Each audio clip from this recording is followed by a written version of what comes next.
What was your favourite Top Gear challenge? It's hard to look past the Bugatti race against the plane, maybe the Ferrari race to Verbier, or the first of its kind, Jeremy in the DB9 to the south of France.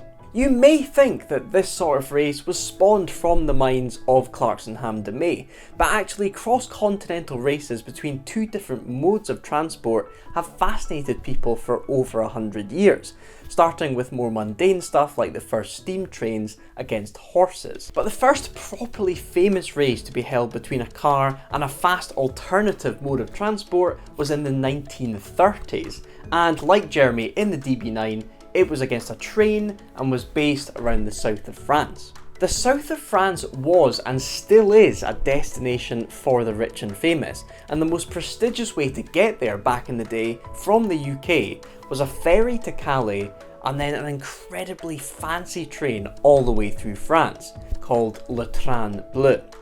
This train was up there with the Orient Express as one of the most luxurious ways to travel long distances in complete comfort. During the 1930s, cars were getting to a place where they could be driven at relatively fast speeds for longer distances, emerging from the first rudimentary motors to become the first Grand Tourers. The Le Mans 24 Hours race was the perfect place to develop such a vehicle, and actually many of the first GT cars were spawned from the world's greatest endurance race. Speed, reliability and drivability were three factors that were shared both in endurance racing and in Grand Touring. The Blue Train, boasting its 30-hour record from Cannes back up to Calais, started to become a target for PR managers at the best car companies at the time. And after many failures, it was Rover that first took the win, using a light 6 to beat the train to Calais by 20 minutes.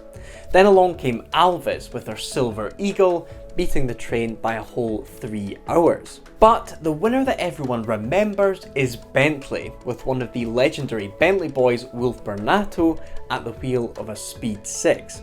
He was chilling down in Cannes in a gentleman's club, and he was being pestered by his mates.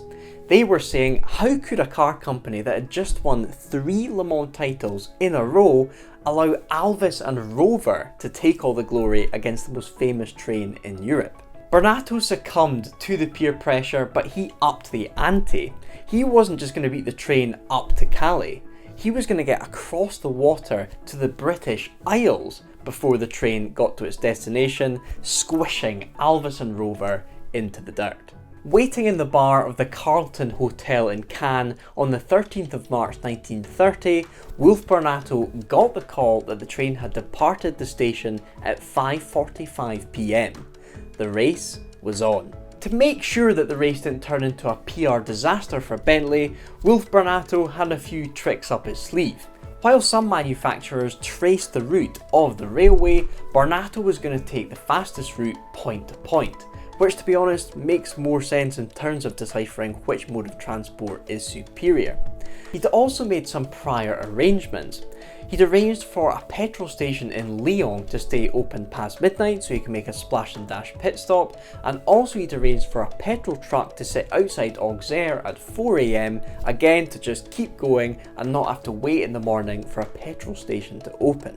The race wasn't all plain sailing, however. The weather was really bad in and around Paris, and he actually had a tyre blowout just outside Paris. Suddenly, he was 45 minutes behind schedule. Actually, the tyre blowout would have been a scary one as well, because the Speed 6 had one spare tyre, and if he had another blowout, he would almost certainly miss the ferry.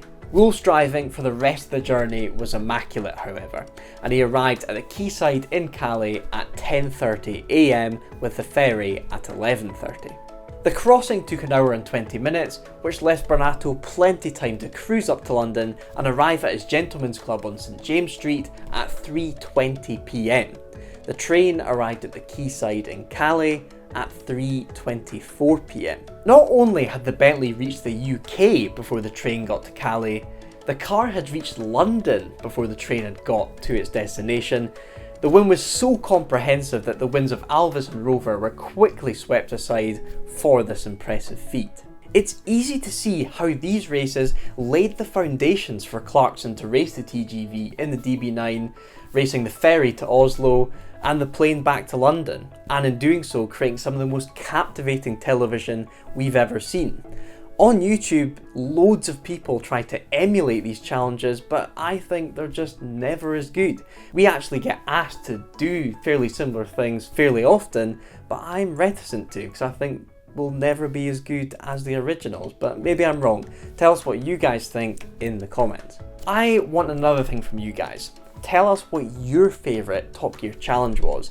Was it the Veyron? Was it the SLR? Was it the GTR in Japan?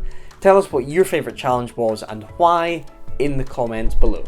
You may have noticed in many of my past few videos, I've been wearing the brand new Drive Tribe merch, and this is no exception. Crikey, it's the Rozzers, another in the James May collection. It actually says here, James May approved.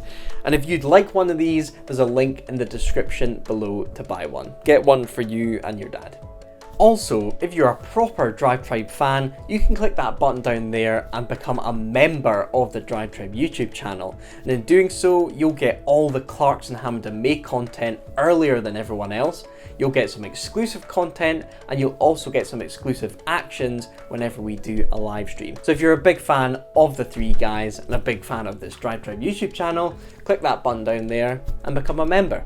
And of course, if you like this video, give it a thumbs up and don't forget to subscribe to Drive Tribe.